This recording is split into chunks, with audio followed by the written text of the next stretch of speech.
Magandang buhay! Halina't matuto kasama si Teacher Aika, your online teacher. Simulan na natin! Reading and Literacy, Grade 1, Term 1, Week 1, Day 2. Segment a 2 to 3 syllable word into its syllabic parts. Learning competencies. 1. Segments a 2 to 3 syllable word into its syllabic parts. 2. Determine how many syllables are there in a given word. 3. Use vocabulary words referring to oneself and family for segmentation. Magandang araw sa inyong lahat! Natanong mo na ba sa iyong mga magulang ang kwento o dahilan kung bakit iyon ang ibinigay nilang pangalan sa iyo? Oo, natanong ko na ang aking mga magulang tungkol sa kwento ng aking pangalan. Sinabi nila na pinili nila ito dahil may espesyal itong kahulugan at ito ay hango sa isang taong mahalaga sa kanila. Ang focus ng ating aralin ay ang paghahati ng mga salitang may 2 hanggang 3 pantig at ang paggamit ng mga salitang may kinalaman sa inyong sarili at pamilya.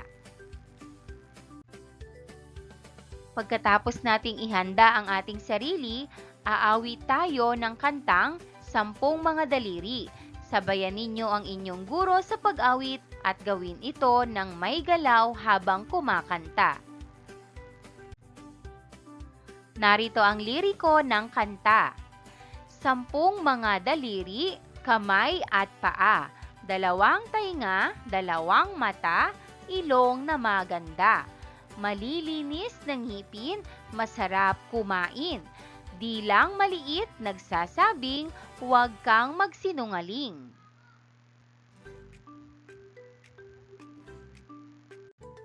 Ang mga sumusunod na salita ay tumutukoy sa mga bahagi ng inyong katawan. Hatiin natin muli ang mga salita mula sa kanta sa pamamagitan ng pagtapik o pagpalakpak sa bawat pantig habang binibigkas natin ang mga ito. Tainga. Ta-i-nga. Ta-i-nga. Daliri. Da-li-ri. Da-li-ri. Kamay. Ka-may. Ka-may. Paa. Pa-a. Pa-a. Ngipin. Ngipin. Ngipin. Mata. Mata. Mata. Ilong. Ilong. Ilong. Dila. Dila. Dila.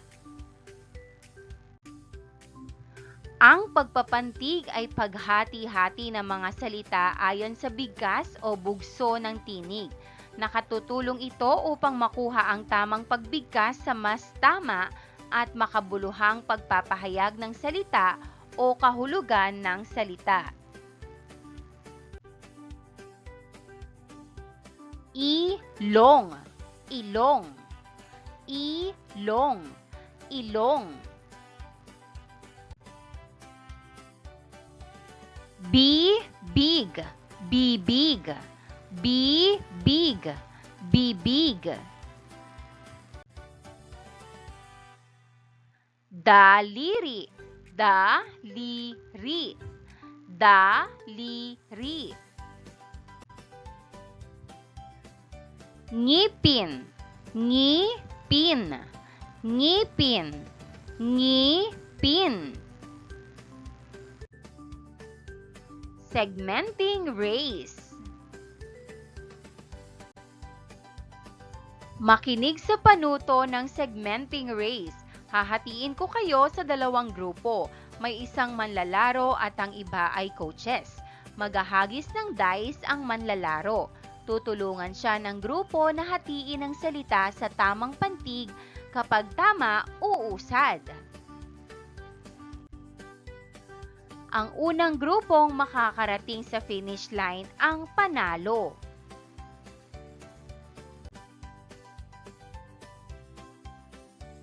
Narito ang inyong gagamitin. Basahin natin ang mga salita. Mahal, pamilya, kuya, kapatid, bahay, tsinelas, lolo, ako, mama. Mga tanong. Ano-ano ang mga salitang inyong nalaman mula sa laro? Ang mga salitang natutunan ko mula sa laro ay mama, ako, lolo, tsinelas, bahay, kapatid, kuya, pamilya, at mahal. Ano ang ibig sabihin ng mga salitang iyon? Ang mga salitang ito ay tumutukoy sa aking sarili, mga bahagi ng pamilya at mga bagay na ginagamit o mahalaga sa akin. Nakuha niyo ba ang tamang bilang ng pantig na mayroon ang bawat salita? Oo, nakuha namin ang tamang bilang ng pantig ng bawat salita sa tulong ng aking mga kagrupo. Nagustuhan ninyo ba ang ating laro? Ano-ano ang inyong ginawa upang makuha ang tamang sagot? Oo, nagustuhan namin ang laro dahil ito ay masaya at nakatulong sa aming pagkatuto. Nakuha namin ang tamang sagot sa pamamagitan ng pagtutulungan, pagbilang ng pantig at pagpapalakpak sa bawat pantig ng salita. Ang pagpapantig ng salita ay nakakatulong sa tamang pagbigkas nito. Mas naiintindihan ng nagsasalita kung saan dapat tumigil sa pagbigkas ng salita. Sa pamamagitan ng pagpapantig, mas madaling maunawaan ang kahulugan ng bawat bahagi ng salita. Ito ay nagbibigay ng mas malalim na pangunawa sa estruktura ng mga salita. Ang pagpapantig ay nagbibigay daan sa mga mag-aaral na mas madaling matutunan ang tamang pagbaybay at pagbuo ng mga salita sa pagsulat. Tingnan ninyo ang mga larawan na may pangalan. Tukuyin ninyo kung ilan ang pantig ng bawat salita. Itaas ninyo ang bilang 2 o 3 bilang inyong sagot. Kapatid, kapatid. Pamilya, pamilya. Bahay, bahay. Guro, guro. Isulat ang mga pinaghating pantig sa bawat kahon.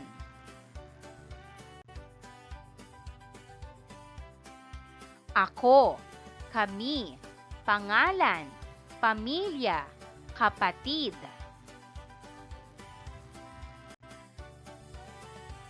Sagutan natin. Ako, ako. Kami, kami. Pangalan, pangalan. Pamilya, pamilya. Kapatid, kapatid.